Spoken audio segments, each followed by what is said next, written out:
question came in. What are your top recommendations for proteins that are plant-based? And this individual says, I tend to rely mostly on meat since nuts tend to be compounded with fats and am limited in my intake depending on my current meal plan. Yeah, so I'm vegan. So when I first started MetPro, Natalie was entirely helpful with kind of describing what plant foods are really like, and they tend to be combo macros. So I can see what you're talking about with nuts having that, both fat and protein content. Nearly all plant-based foods tend to have a combo macro. So at least within the plan that I've been following, I've been able to still hit my protein needs with nut consumption, with tofu consumption.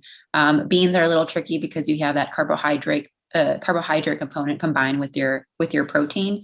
If you're looking for a pure protein, you could try plant-based protein powders. The ones that I've liked, I think Vega is probably the one that doesn't have much carbohydrate content, and I don't remember what the fat is, but it's like 18 or 20 grams of protein. The two brands that I really like now that do have, I think, 10 to 13 grams of carbohydrates, but their fat is also low. I think it's less than what one fat would correlate to in MetPro, which I think is 10 grams, would be Momentous, the plant protein. And then I'm a huge fan of Four Sigmatic, which is a mushroom brand that does protein powders. I really like their cocoa. So that's kind of how I get around, trying to maximize protein consumption without really going too high on fat.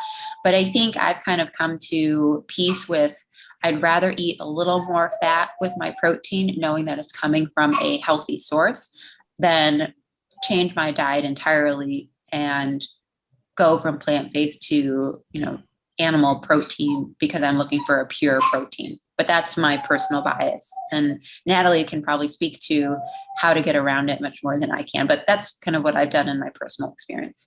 Yeah, I was just going to add, working with, like, if someone comes to me and says, I want to incorporate more plants, how do we do this? And they're on a lower phase, it's a little bit, trickier because, like Tawana said, the proteins coupled with fat and or carbs typically. And so there are some that are lower that we kind of go towards on lower phases versus when you are on an up adjust. I mean, have all the beans, lentils, whatever, doesn't matter as much.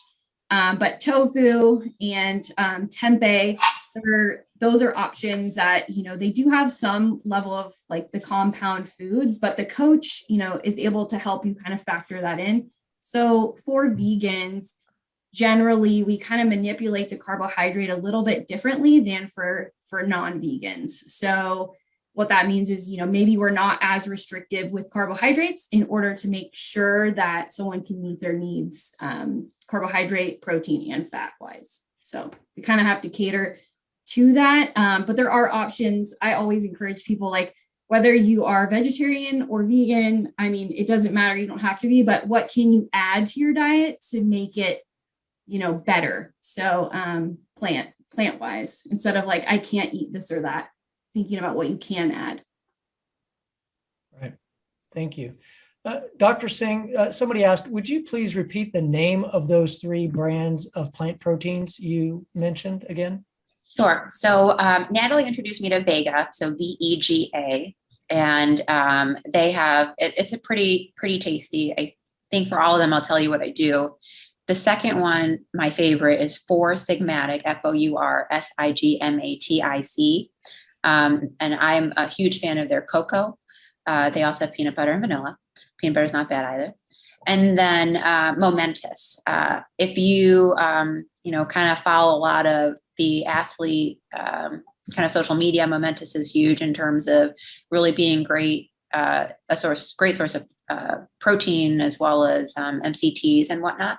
And they have a good plant-based protein powder. Carbohydrate content will differ. So Four Sigmatic is usually what I'll do for one meal carb and to hit my, I think it's 2 protein for breakfast. I can't remember. And then Momentous also is almost 1 meal carb. So you can get away with adding like a little bit of frozen banana, which kind of gives it a little more of a kick.